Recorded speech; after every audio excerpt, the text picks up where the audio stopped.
Caminhando agora para a parte do mandato cultural, antes disso é preciso dizer que existem pelo menos 3 mandatos criacionais.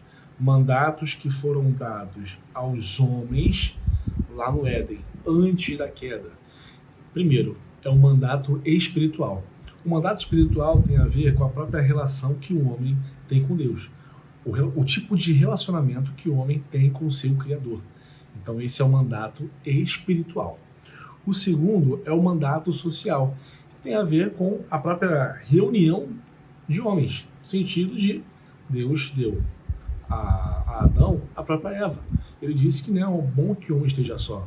Então o homem vai constituir família e com isso constituir aldeias, sociedades. Então o mandato social de multiplicar, encher a terra, se organizar em sociedade. E o terceiro, e não menos importante, o mandato cultural, que tem a ver com como eu farei essa sociedade, como nós nos organizaremos, ou com qual mentalidade isso será feito. O importante aqui é deixar claro que esses 3 mandatos estão relacionados, tá? O mandato espiritual, social e o cultural. Eles não estão separados, eles estão juntos. Para que o mandato cultural seja obedecido e cumprido, eu preciso do espiritual, eu preciso do social e assim eu terei a possibilidade de cumprir o mandato cultural, ok? Então, o versículo que nós teremos aqui para embasar o nosso mandato cultural, Gênesis capítulo 2, verso 15, que diz o seguinte: o Senhor, Deus, tomou o homem e o colocou no jardim do Éden para o cultivar e o guardar.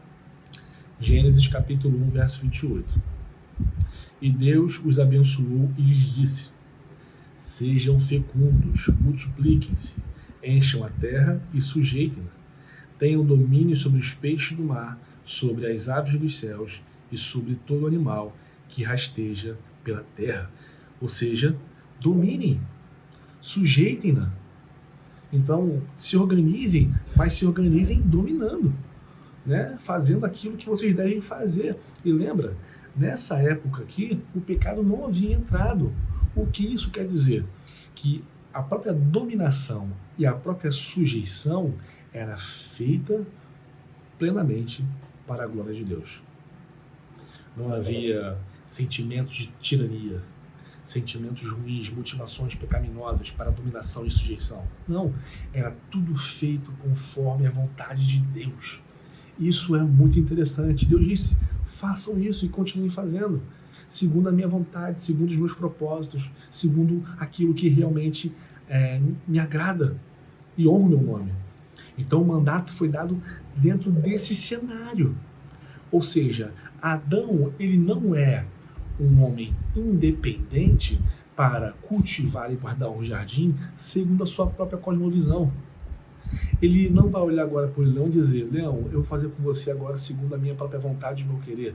Não, ele não tem essa prerrogativa, porque ele foi colocado para cuidar e guardar de algo que não é dele. A criação pertence a Deus. Então ele está ali para guardar, cultivar algo que não pertence a ele mesmo. Tem até um verso aqui de Salmo 24, o verso 1, vai dizer o seguinte: ao Senhor pertence a terra e a sua plenitude, o mundo e os que nele habitam. Ou seja, nada pertence ao homem, nem o homem mesmo pertence a si mesmo, gente. Então Adão, ele não tem essa liberdade, tá? Uma liberdade legítima de fazer aquilo que lhe agrada da maneira como ele quer. Não, ele precisa fazer segundo os parâmetros de Deus.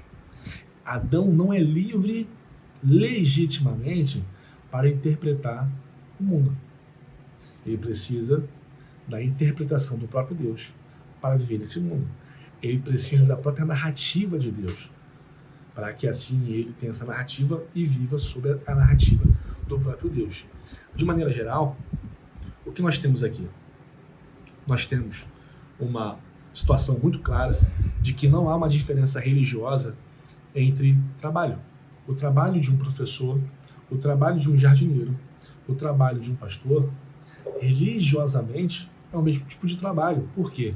Todos eles precisam ser feitos para a glória de Deus, segundo a vontade do próprio Deus. Obviamente, em termos práticos, Esses trabalhos são distintos. Eles estão lidando com áreas diferentes do próprio conhecimento e do próprio mundo vivido. Mas de maneira religiosa, de maneira interna, litúrgica, não há diferença. Não há um trabalho mais santo e menos santo. Mas todo o trabalho deve ser feito para a glória de Deus. Isso é muito importante e isso precisa ficar muito claro. Só que você pode dizer assim para mim, mas Lucas, tá, mas aquilo aconteceu lá. E agora? Aí tem uma frase interessante do J.M. Spear, desse livro aqui, que é muito, muito bom, vai estar na nossa listinha de bibliografia.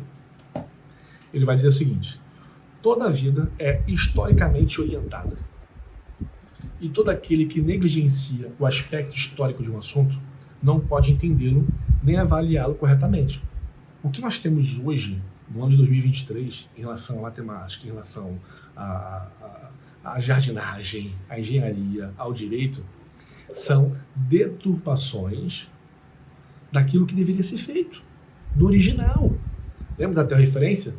Que até a terra-referência negativa precisa se apropriar de elementos legítimos, bater num liquidificador imundo para tentar transformar uma nova perspectiva de mundo totalmente errada, mas ela precisa de algo inerentemente bom. Então, o que nós temos aqui agora? Nós temos algo que foi uma grande ruptura no Éden, lá em Gênesis capítulo 3. Toda a vida é historicamente orientada. No próprio jardim, e essa história vocês sabem muito bem, nós temos um encontro da serpente com Eva. E nesse encontro nós temos uma narrativa sendo implantada no jardim que é totalmente diferente da narrativa do próprio Deus. Nós temos guerras de interpretações, nós temos guerras de terreoreferência em perspectivas diferentes. A serpente fala algo que Deus não falou.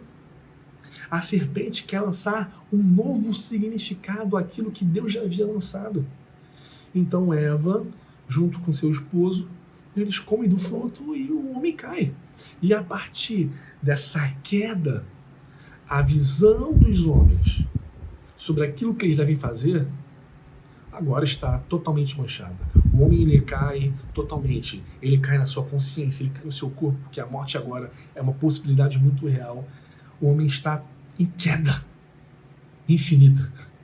Então, a própria interpretação que o homem vai dar ao mundo, ele vai ter agora não apenas dificuldade, uma impossibilidade de fazer com que a interpretação dele seja a interpretação de Deus. Então, a partir desse momento, e tendo uma declaração muito forte em Gênesis capítulo 3, verso 15, sobre a semente da mulher e a da serpente, que agora estarão em guerra, nós temos essa guerra cósmica reverberando até hoje, entre os filhos de Eva e os filhos da serpente, os filhos de Deus e os filhos das trevas. Os filhos de Deus com a sua interpretação robusta que vem do próprio Deus, enquanto os filhos da serpente com uma interpretação corrompida daquela que veio de Deus. E isso, gente, está em todas as esferas da vida. Está na matemática, como vocês bem sabem. Está na língua portuguesa, como vocês bem sabem. E muitas bizarrices que nós temos hoje na modernidade em relação à língua portuguesa.